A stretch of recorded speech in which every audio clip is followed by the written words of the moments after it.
નમસ્તે. ગુજરાતમાં નવું વર્ષ છે એટલે સૌથી પહેલા તો સૌ ગુજરાતવાસીઓને નવા વર્ષની અનેક અનેક શુભકામનાઓ.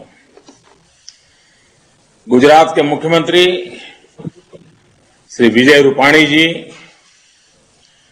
पंडित Deendayal Upadhyay petroleum university board of governance के chairman Shri Mukesh Ambani ji, standing committee के चेयरमैन श्रीमान D Rajagopalan ji, director general professor S Sundar Manoharan ji, faculty members, parents और मेरे सभी युवा साथियों, पंडित दीनदयाल उपाध्याय पेट्रोलियम यूनिवर्सिटी के 8वें कॉन्वोकेशन के अवसर पर आप सभी को बहुत बहुत बधाई. जो साथी आज ग्रेजुएट हो रहे हैं उनको और उनके माता पिता को भी बहुत बहुत शुभकामनाएं. आज देश को आप जैसे इंडस्ट्री रेडी ग्रेजुएट्स मिल रहे हैं. आपको बधाई आपके परिश्रम के लिए. आपने जो इस यूनिवर्सिटी में सीखा है उसके लिए, और शुभकामनाएं नेशन बिल्डिंग के जिस बड़े लक्ष्य को लेकर आज आप यहां से प्रस्थान कर रहे हैं, उस नई मंजिल के लिए, नए सफर के लिए. मुझे विश्वास है कि आप अपनी स्किल, अपने टैलेंट, अपने प्रोफेशनलिज्म से आत्मनिर्भर भारत की बड़ी ताकत बन के उभरेंगे. आज पीडीपीयू में जुड़े 5 अलग अलग प्रोजेक्ट्स का भी उद्घाटन और शिलान्यास हुआ है. ये नई सुविधाएं पीडीपीयू को देश के एनर्जी सेक्टर का ही नहीं बल्कि प्रोफेशनल एजुकेशन, स्किल डेवलपमेंट और स्टार्टअप इकोसिस्टम का एक अहम सेंटर बनाने वाली है. साथियों, मैं बहुत शुरुआत काल से इस यूनिवर्सिटी के प्रोजेक्ट से जुड़ा रहा हूं और इसलिए मुझे ये देखकर बहुत खुशी होती है कि आज पीडीपीयू देश नहीं बल्कि विश्व में भी अपनी एक जगह बना रहा है, अपनी एक पहचान दर्ज करा रहा है. मैं आज यहां चीफ गेस्ट के तौर पर नहीं, और कभी मुझे जब गुजरात में गेस्ट शब्द आता है तो थोड़ा अटपटा लगता है, और इसलिए मैं चीफ गेस्ट के तौर पर नहीं बल्कि आपके इस महान संकल्प का जो परिवार है उस परिवार के एक सदस्य के तौर पर आपके बीच आया हूं. और मुझे ये देखकर बहुत गर्व होता है कि यूनिवर्सिटी अपने समय से बहुत आगे चल रही है. एक समय था जब लोग सवाल उठाते थे कि इस तरह की यूनिवर्सिटी कितना आगे बढ़ पाएगी, लेकिन यहां के स्टूडेंट्स ने, फैकल्टी मेंबर्स ने, यहां से निकले प्रोफेशनल्स ने अपने कर्तृत्व से इन सारे सवालों के जवाब दे दिए. बीते 1.5 दशक में पीडीपीयू ने पेट्रोलियम सेक्टर के साथ साथ पूरे एनर्जी स्पेक्ट्रम और अन्य क्षेत्रों में भी अपना विस्तार किया है। और पीडीपीयू की प्रगति देखते हुए आज मैं गुजरात सरकार को भी अनुरोध करता हूं कि जब मैं इस काम पे शुरू में सोच रहा था तब मेरे मन में था कि एक पेट्रोलियम यूनिवर्सिटी, क्योंकि गुजरात पेट्रोलियम क्षेत्र में आगे बढ़ना चाहता था। लेकिन अब जिस प्रकार से देश और दुनिया की रिक्वायरमेंट है, जिस प्रकार से इस यूनिवर्सिटी ने अपना रूप लिया है, मैं गुजरात सरकार से आग्रह करूंगा कि कानून में अगर आवश्यक हो तो परिवर्तन करके इसको सिर्फ पेट्रोलियम यूनिवर्सिटी के बजाय अच्छा होगा अब इसको हम एक एनर्जी यूनिवर्सिटी के रूप में कन्वर्ट करें, उसका नाम, क्योंकि उसका रूप दायरा बहुत विस्तार होने वाला है। और आप लोगों ने इतने कम समय में जो कमाया है, जो देश को दिया है, शायद एनर्जी यूनिवर्सिटी इसका विस्तार बहुत बड़ा लाभकर्ता देश को होगा। पेट्रोलियम यूनिवर्सिटी कल्पना मेरी ही थी और आज मेरी ही कल्पना का विस्तार करते हुए मैं पेट्रोलियम की जगह पे पूरा एनर्जी सेक्टर को इसके साथ जोड़ने के लिए आपसे आग्रह करता हूं। आप लोग विचार कीजिए, अगर ठीक लगता है मेरा सुझाव तो उस पर देखिए। यहां स्थापित होने जा रहे 45 मेगावाट का सोलर पैनल मैन्युफैक्चरिंग प्लांट हो या centre of excellence on water technology, देश के लिए पीडीपीयू के लार्जर विजन को भी ये प्रकट करता है।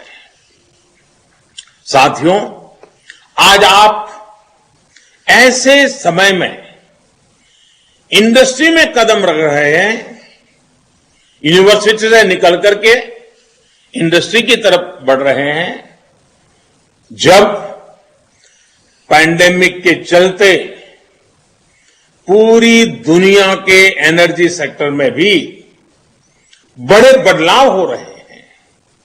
ऐसे में आज भारत में एनर्जी सेक्टर में ग्रोथ की, एंटरप्राइज स्पिरिट की, एम्प्लॉयमेंट की असीम संभावनाएं हैं। यानी आप सभी सही समय पर सही सेक्टर में पहुंचे हैं। इस दशक में सिर्फ ऑयल एंड गैस सेक्टर में ही लाखों करोड़ रुपए का निवेश होने वाला है। इसलिए आपके लिए रिसर्च से लेकर मैन्युफैक्चरिंग तक अवसर ही अवसर है। साथियों, आज देश अपने कार्बन फुटप्रिंट की 30 से 35% तक कम करने का लक्ष्य लेकर के आगे बढ़ रहा है। दुनिया के सामने जब ये बात लेकर के मैं गया, दुनिया को अचरज था, क्या भारत ये कर सकता है? प्रयास ये है कि इस दशक में अपनी ऊर्जा जरूरतों में नेचुरल गैस की हिस्सेदारी को हम 4 गुना तक बढ़ाएंगे।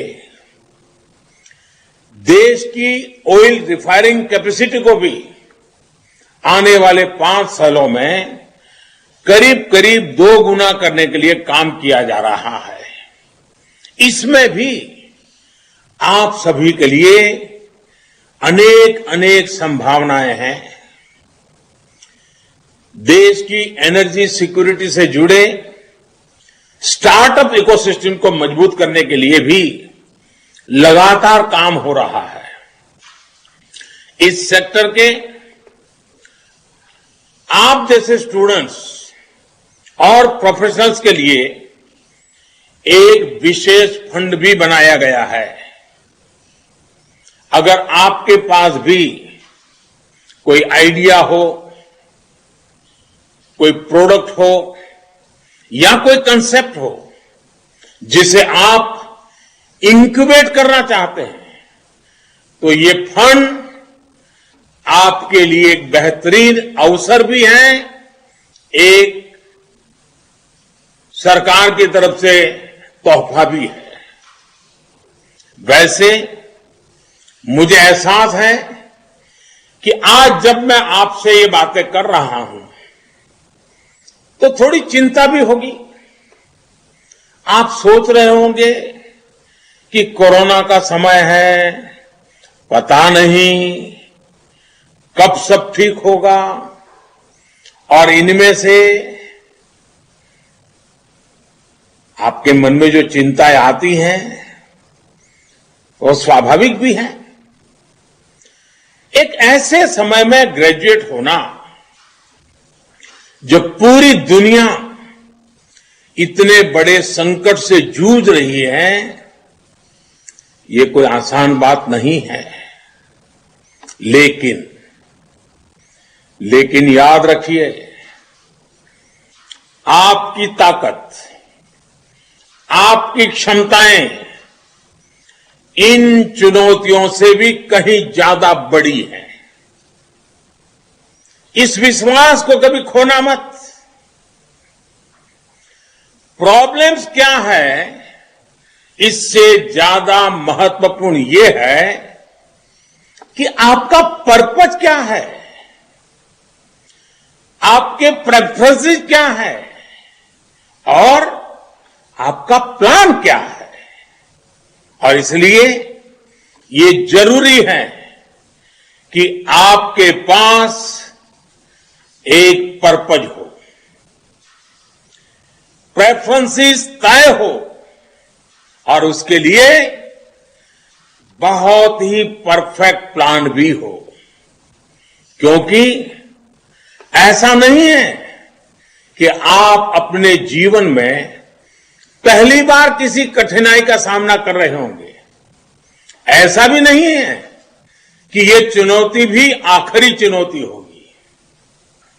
ऐसा नहीं है कि सफल व्यक्तियों के पास समस्याएं नहीं होती, लेकिन जो चुनौतियों को स्वीकार करता है, जो चुनौतियों का मुकाबला करता है, जो चुनौतियों को हराता है, समस्याओं का समाधान करता है, आखिर जिंदगी में वो ही सफल होता है। कोई भी सफल व्यक्ति देख लीजिए, हर कोई चुनौतियों से मुकाबला करते ही चल पड़ा है। साथियों, अगर आप 100 वर्ष पहले के समय को याद करेंगे, और मैं चाहता हूं कि आज मेरे देश के नौजवान उस कालखंड को याद करें। 100 साल पहले, आज हम 2020 में हैं। सोच लीजिए, 1920 में जो आपकी उम्र का था, या 1920 में जो आपकी उम्र का था, आप आज 2020 में उस उम्र के हैं।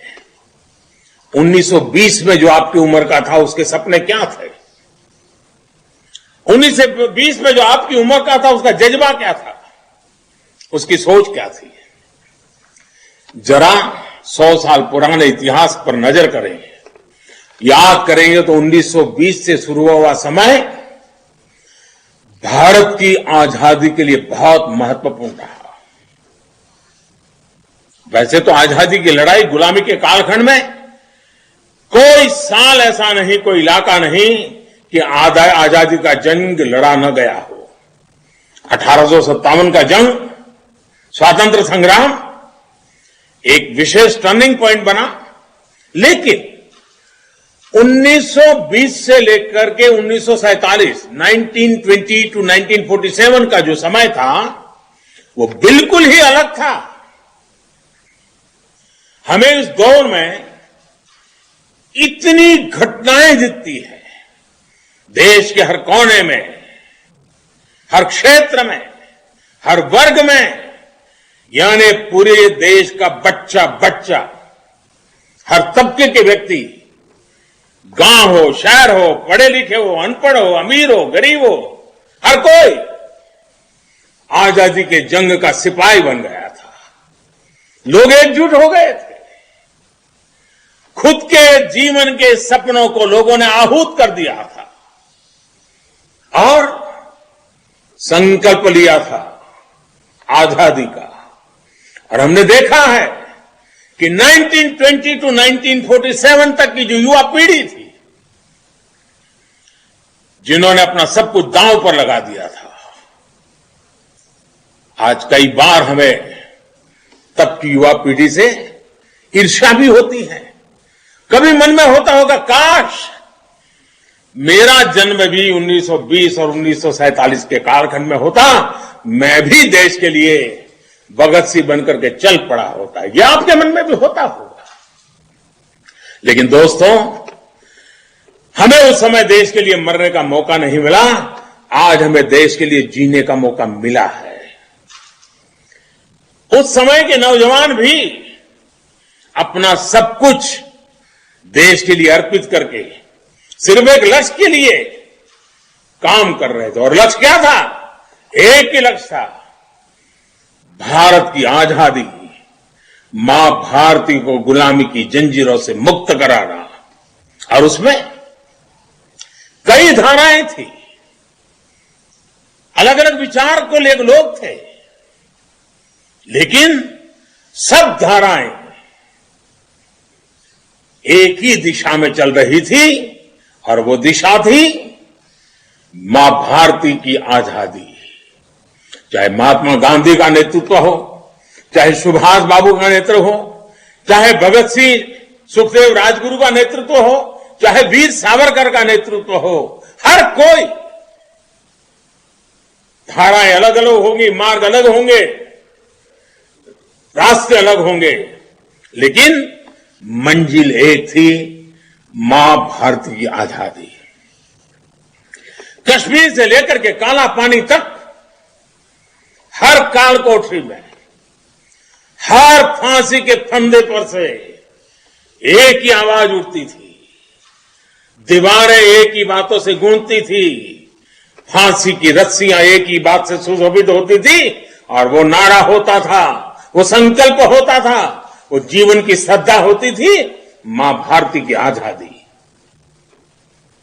मेरे नौजवान साथियों, आज हम उस दौर में नहीं है, लेकिन आज भी मातृभूमि की सेवा का अवसर वैसा ही है। अगर उस समय नौजवानों ने अपनी जवानी आजादी के लिए खपाई, तो हम आत्मनिर्भर भारत के लिए जीना सीख सकते हैं, जी करके दिखा सकते हैं। आज हमें आत्मनिर्भर भारत के लिए खुद ही एक आंदोलन बन जाना है, एक आंदोलन का सिपाही बनना है, एक आंदोलन का नेतृत्व करना है। आज हमें आत्मनिर्भर भारत के लिए हर हिंदुस्तानी को, और खास करके मेरे नौजवान साथियों, आपसे मेरी अपेक्षा है, हमें अपने आप को खपाना है। आज का भारत परिवर्तन के एक बड़े दौर से गुजर रहा है। आपके पास वर्तमान के साथ ही भविष्य के भारत का निर्माण करने की भी बहुत बड़ी जिम्मेदारी है। आप सोचिए, कैसे गोल्डन पीरियड में हैं आप, शायद आपने भी नहीं सोचा होगा। भारत की स्वतंत्रता के 75 वर्ष 2022 में हो रहे हैं, और भारत की आजादी के 100 साल 1947 में हो रहे हैं। मतलब कि ये 25 साल आपके जीवन के सबसे महत्वपूर्ण साल है। देश के 25 महत्वपूर्ण साल और आपके 25 महत्वपूर्ण वर्ष एक साथ है, इन ट्यून है। ऐसा सौभाग्य शायद ही किसी को मिलेगा जो आपको मिला है। आप देखिए, जीवन में वही लोग सफल होते हैं, वही लोग कुछ कर दिखाते हैं जिनके जीवन में सेंस ऑफ रिस्पॉन्सिबिलिटी का भाव होता है। सफलता की सबसे बड़ी शुरुआत, उसकी कुंजी सेंस ऑफ रिस्पॉन्सिबिलिटी होती है। और कभी बारीकी से आप देखोगे, जो विफल होते हैं उनके जीवन की तरफ देखोगे, आपके दोस्तों की तरफ देखोगे, तो उसका कारण हो उनके मन में हमेशा सेंस ऑफ रिस्पॉन्सिबिलिटी के बजाय सेंस ऑफ बर्डन, इसके बोझ के नीचे दबे हुए रहते हैं। यार क्या करूं, एग्जाम आ रही है, यार क्या करूं, जल्दी जाना, हर बार बर्डन। देखिए दोस्तों, सेंस ऑफ रिस्पॉन्सिबिलिटी का भाव व्यक्ति के जीवन में सेंस ऑफ अपॉर्चुनिटी को भी जन्म देता है। उसको रास्ते में कभी रुकावट नहीं, बल्कि अवसर ही अवसर दिखते हैं। सेंस ऑफ रिस्पॉन्सिबिलिटी व्यक्ति के पर्पस ऑफ लाइफ के साथ ट्यून्ड हो, उनके बीच में कॉन्ट्राडिक्शन नहीं होना चाहिए, उनके बीच में संघर्ष नहीं होना चाहिए। सेंस ऑफ रिस्पॉन्सिबिलिटी और पर्पस ऑफ लाइफ दो ऐसी पटरियां हैं जिन पर आपके संकल्पों की गाड़ी बहुत तेजी से दौड़ सकती है। मेरा आपसे आग्रह है कि अपने भीतर एक सेंस ऑफ रिस्पॉन्सिबिलिटी को जरूर बनाए रखिएगा। ये सेंस ऑफ रिस्पॉन्सिबिलिटी देश के लिए हो, देश की जरूरतों को पूरा करने के लिए हो। आज देश अनेक सेक्टर्स में तेजी के साथ आगे बढ़ रहा है। साथियों, इच्छाओं के अंबार से संकल्प की शक्ति अपरंपार होती है। करने को बहुत कुछ है, देश के लिए पाने को बहुत कुछ है, पर आपका संकल्प, आपके लक्ष्य फ्रैगमेंटेड नहीं होने चाहिए, टुकड़ों में बिखरे पड़े नहीं होने चाहिए। आप कमिटमेंट के साथ आगे बढ़ेंगे, आप खुद में एनर्जी का एक विशाल भंडार भी महसूस करेंगे। आपके भीतर का जो एनर्जी का पूल है वो आपको दौड़ाएगा, नए नए आइडिया देगा, नई ऊंचाई पर ले पहुंचाएगा। और एक बात को आपको ध्यान में रखना चाहिए, आज हम जो भी हैं, जहां भी पहुंचे हैं, थोड़ा मन को पूछे ना, क्या इसलिए आप पहुंचे हैं कि आप अच्छे मार्क्स ले आए थे? क्या इसलिए पहुंचे हैं कि आपके मां बाप के पास पैसे बहुत थे? क्या इसलिए पहुंचे हैं कि आपके पास प्रतिभा थी?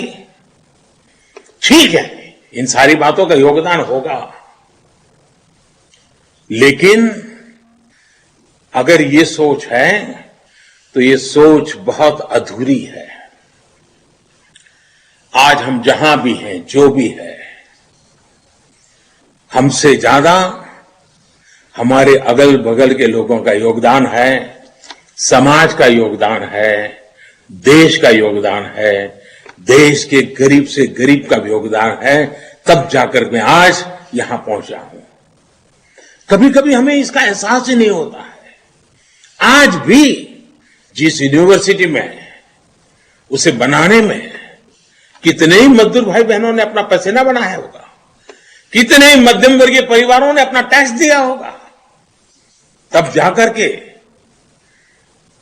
ये यूनिवर्सिटी बनी होगी, इस यूनिवर्सिटी में आपकी पढ़ाई होगी है। ऐसे कई लोग होंगे जिनके नाम का आपको पता भी नहीं होगा, लेकिन उनका भी आपकी जिंदगी में कुछ न कुछ योगदान है। हमें हमेशा ये एहसास होना चाहिए कि हम उन लोगों के भी ऋणी हैं, हम पर उनका भी कर्ज है।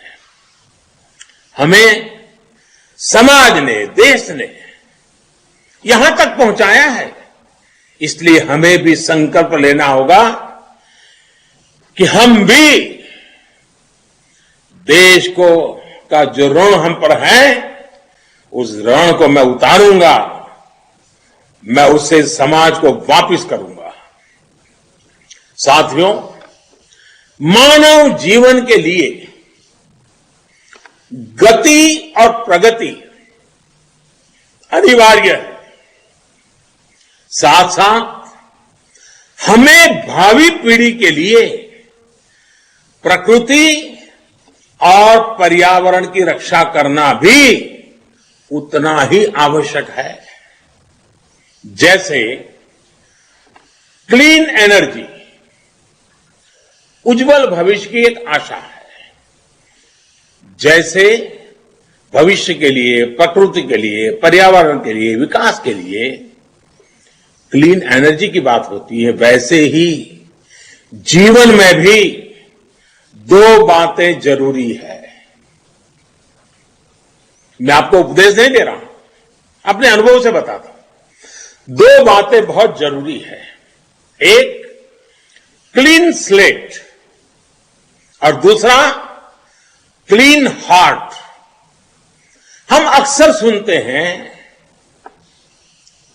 आप भी बोलते होंगे, आप भी सुनते गए, छोड़ो यार ये तो ऐसा ही है, छोड़ो यार कुछ नहीं होगा, अरे यार अपना क्या है, चलो एडजस्ट कर लो, चलो चलते चलो। कई बार लोग बोलते हैं कि देश में ये सब ऐसे ही चलेगा, हमारे यहां तो ऐसे ही होता रहा है। अरे भाई यही तो अपनी परंपरा है, ऐसे ही होना है। साथियों, ये सारी बातें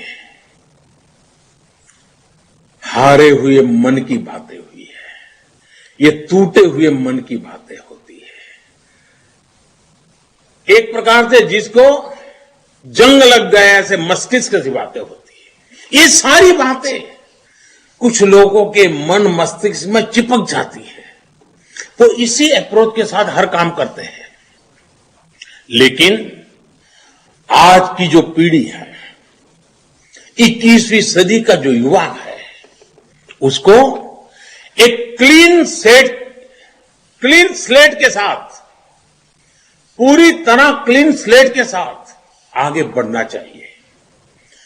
कुछ लोगों के मन में ये जो पत्थर की लकीर बनी हुई है कि कुछ बदलेगा नहीं, उस लकीर को क्लीन करना होगा। इसीलिए क्लीन स्लेट, उसी प्रकार से क्लीन हार्ट, इसका अर्थ मुझे नहीं समझाना पड़ेगा। क्लीन हार्ट का मतलब ही है साफ नियत। साथियों, जब आप प्री कंसीव नोशन के साथ आगे बढ़ते हैं, तो किसी भी नई चीज के लिए दरवाजे आप खुद ही बंद कर देते हैं। साथियों, अभी से 20 साल पहले का समय था जब मैं पहली बार गुजरात का मुख्यमंत्री बना था। अनेक चुनौतियां थी, अनेक स्तर पर काम हो रहा था। अब मैं नया मुख्यमंत्री बना, मैं पहले दिल्ली में रहता था, अचानक मुझे गुजरात आना पड़ा। मेरे पास रहने के लिए तो कोई जगह नहीं थी, तो गांधीनगर के सर्किट हाउस में मैंने कमरा बुक कर लिया। अभी शपथ होना बाकी था, लेकिन तय हो चुका था मैं मुख्यमंत्री बनने जा रहा हूं। तो स्वाभाविक है, लोग गुलदस्ते लेकर के आ जाते हैं, मिल जाते हैं। लोग मिलने आते थे, लेकिन जो भी आते थे वो बातचीत में अक्सर मुझे ये कहते थे कि मोदी जी अब आप मुख्यमंत्री बन रहे हैं, एक काम जरूर कीजिए। करीब 70-80% लोग यही बताए। क्या कहते थे, आपको भी सुनकर के आश्चर्य होगा। वो कहते थे कि मोदी जी कुछ भी कीजिए, कम से कम शाम को खाना खाते समय बिजली मिले, इतना तो करिए। मैं कहता हूं 2001 में जब मैं मुख्यमंत्री बना तब गुजरात के लोग मुझे मिलते थे, यही कहते थे साहब कम से कम शाम को खाना खाते समय बिजली मिले ऐसा कुछ करो ना। इससे आप सोच सकते हैं कि बिजली की क्या हालत थी उस समय। और मैं भी जिस तरह के परिवार से आता हूं मुझे भी ये पता अच्छी तरह पता था कि बिजली का होना और न होना कितना महत्व रखता है। मैंने सोचा कि भाई लोगों की समस्या का कोई परमानेंट सॉल्यूशन है क्या। और मैं अफसरों से बात कर रहा था, चर्चाएं कर रहा था, लेकिन वही अरे भाई ये तो ऐसे ही है, हमारे पास बिजली जितनी है तो हम ऐसा ही कर सकते हैं, जब ज्यादा बिजली पैदा करेंगे तब देखेंगे, यही जवाब आते थे। मैंने कहा भाई गिवन सिचुएशन में कोई सॉल्यूशन है क्या। अब ईश्वर के पास एक विचार मन में आया स्थितियों को देखते हुए। मैंने कहा भाई एक काम कर सकते हैं क्या, जो एग्रीकल्चर फीडर है वो और जो डोमेस्टिक फीडर है क्या हम दोनों को अलग कर सकते हैं क्या। एग्रीकल्चर, क्योंकि लोग एक ऐसी हवा बना के बैठे थे कि साहब खेती में बिजली का चोरी होता है, दिखना होता है, फला, भांति भांति की बातें मैं सुनता था। अब मैं वैसे नया था तो मुझे हर बात थोड़ा समझाने में भी दिक्कत भी रहती थी, क्योंकि ये बड़े बड़े बाबू लोग बात समझेंगे कि नहीं समझेंगे। और मैं कहता था भाई ये दो फीडर हम अलग करें तो कैसा। कोई सहमत नहीं हुआ, क्योंकि प्री कंसीव्ड नोशन था, ये नहीं हो सकता है। कुछ लोगों ने मुंह पे भी कह दिया साहब ये तो संभव नहीं है, ये तो इम्पॉसिबल है। किसी ने आर्थिक स्थिति नहीं है, किसी ने कहा बिजली नहीं है, किसी ने कहा ये व्यवस्था कैसे, सब चलता रहा। आप हैरान हो जाएंगे, इसके लिए जो फाइलें चली वो फाइलों का मुझे लगता है वजन भी 5-7-10 किलो तक शायद पहुंच गया होगा। और हर बार हर अफसर नेगेटिव लिखता था, हर कोई। अब मैं लगा रहा था कि कुछ करना है मुझे। इसके बाद मैंने एक सेकंड ऑप्शन शुरू किया कि मैंने कहा ये अफसरों के साथ और इसके जो बनी हुई बनी है, मैं कुछ भी कहने जाऊंगा पता नहीं। तो मैंने एक उत्तर गुजरात में एक सोसाइटी थी जिनके साथ 45 गांव जुड़े थे, उनको बुलाया। मैंने कहा भाई एक मेरा ये सपना है कि आप कर सकते हैं क्या। तो उनका साहब हमको सोचने दीजिए। मैंने कहा इंजीनियर वगैरह की मदद लीजिए, मेरी इतनी इच्छा है कि 45 गांवों में जो बिजली जाती है वहां मैं एग्रीकल्चर और डोमेस्टिक को फीडर अलग करना चाहता हूं। तो दोबारा आए, उन्होंने कहा साहब हमें कोई मदद की जरूरत नहीं, हमें 10 करोड़ रुपए इस पर खर्च करने की गुजरात सरकार हमें मंजूरी दे दे। जो कोऑपरेटिव सोसाइटी के रूल्स रेगुलेशन होते हैं उसमें थोड़ी मदद करिए। मैंने कहा ये मेरी जिम्मेवारी, हमने परमिशन दी। उन्होंने ये काम शुरू किया। मैंने इंजीनियरों को जरा आग्रह से किया भाई जरा करिए इस काम को। और उन 45 गांवों में डोमेस्टिक फीडर और एग्रीकल्चर फीडर को अलग किया। परिणाम ये आया कि खेती में जितना समय बिजली देते थे वो अलग टाइम था, घरों में 24 घंटे बिजली पहुंचने लगी। और फिर मैंने एजुकेशन यूनिवर्सिटियों की मदद से थोड़ा नौजवानों को भेज करके उसका जरा थर्ड पार्टी असेसमेंट करवाया। आप हैरान हो जाएंगे, जो इस गुजरात में रात को खाने समय बिजली मिलना भी मुश्किल था, 24 घंटे बिजली मिली। लेकिन इसके साथ एक इकोनॉमी शुरू हुई। टेलर भी अपना जो सुइंग मशीन था उसको अब पैर से नहीं इलेक्ट्रिक मशीन से चलाने लगा। धोबी भी इलेक्ट्रिक इस्त्री उपयोग करने लगा। किचन में भी बहुत सारी इलेक्ट्रिक चीजें आने लग गई। लोग एसी खरीदने लगे, पंखा खरीदने लगे, टीवी खरीदने लगे। एक जीवन बदलना शुरू हो गया। सरकार की इनकम में भी बढ़ोतरी हुई। इस प्रयोग ने हमारे सभी उस समय के अफसरों के दिमाग को बदला। आखिरकार निर्णय हुआ कि ये रास्ता सही है और पूरे गुजरात में 1000 दिन का कार्यक्रम बनाया। 1000 दिन में एग्रीकल्चर फीडर और डोमेस्टिक फीडर अलग किए जाएंगे और 1000 दिन के भीतर भीतर सारे गुजरात में 24 घंटे घरों में बिजली पहुंचना संभव हुआ। अगर मैंने वो प्री कंसीव नोशन को पकड़ा होता तो ये नहीं होता। क्लीन स्लेट था मेरा। नए सिरे से मैं सोचता था और उसी का परिणाम हुआ। साथियों, एक बात मान के चलिए, restriction do not matter, your response matters. मैं आपको एक और उदाहरण देता हूं। ये मैं कोई अपनी वाहवाही करने के लिए नहीं कह रहा, लेकिन कभी ध्यान में आता है कि हम किस प्रकार से बदलाव ला सकते हैं। गुजरात पहला राज्य था जिसने अपने स्तर पर सोलार पॉलिसी बनाई थी। तब ये बात आई थी कि सोलार बिजली की कीमत प्रति यूनिट 12-13 रुपया तक जाएगी। ये कीमत उस समय के हिसाब से बहुत कम थी, क्योंकि थर्मल की जो बिजली थी वो 2, 2.5, 3 रुपये तक मिल जाती थी। वही बिजली अगर 13 रुपया, हम आप जानते हैं आजकल जिस प्रकार से हो हल्ला करने की फैशन है, हर चीज में नुक्स निकालने की फैशन है, उस समय तो, और मेरे लिए तो बड़ी परेशानियां रहती थी। अब मेरे सामने विषय आया कि साहब ये तो बहुत बड़ा तूफान खड़ा हो जाएगा, कहां 2 रुपये 3 रुपये वाली बिजली और कहां 12-13 रुपये बिजली वाले। लेकिन साथियों, मेरे सामने एक ऐसा पल था कि मुझे मेरी प्रतिष्ठा की चिंता करनी कि मेरे भावी पीढ़ी की चिंता करना। मुझे मालूम था कि ये इस प्रकार के निर्णय की मीडिया में बहुत धुलाई होगी, भांति भांति की करप्शन के आरोप लगेंगे, बहुत कुछ होगा। लेकिन मैं क्लीन हार्ट था, मैं जेन्युइनली मानता था कि हमें कुछ न कुछ तो लाइफस्टाइल बदलने के लिए करना पड़ेगा। आखिरकार हमने फैसला लिया, सोलार एनर्जी की तरफ जाने का फैसला लिया और हमने ईमानदारी के साथ ये निर्णय किया, उज्जवल भविष्य के लिए किया, एक विजन के साथ किया।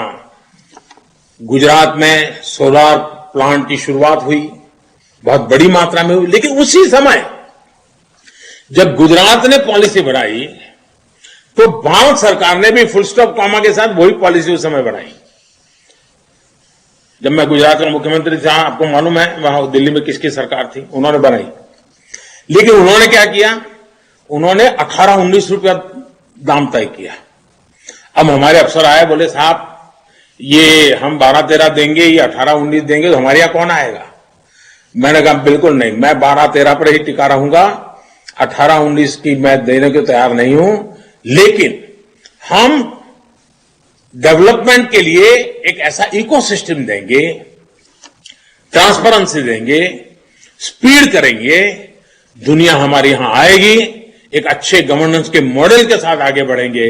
और दोस्तों, आज देख रहे हैं आप कि गुजरात ने जो सोलार का इनिशिएटिव लिया, आज गुजरात सोलर पावर जनरेशन में कहां पहुंचा है वो आपके सामने साक्षी हैं। और आप स्वयं यूनिवर्सिटी आज एक काम को आगे बढ़ाने के लिए आगे आए हैं। जो 12-13 रुपये से शुरू हुआ था वो पूरे देश में सोलार एक मूवमेंट बन गया। और यहां आने के बाद तो मैंने इंटरनेशनल सोलर अलायंस, ऐसा एक ऐसी संस्था का निर्माण किया है जिसमें दुनिया के करीब 80-85 देश उसके मेंबर बन गए हैं और पूरे दुनिया में मूवमेंट का कारण बन गए हैं। लेकिन ये कन्विक्शन, क्लीन हार्ट के साथ कन्विक्शन, उसका ये परिणाम है कि आज हिंदुस्तान सोलार के अंदर बहुत तेजी से आगे बढ़ रहा है।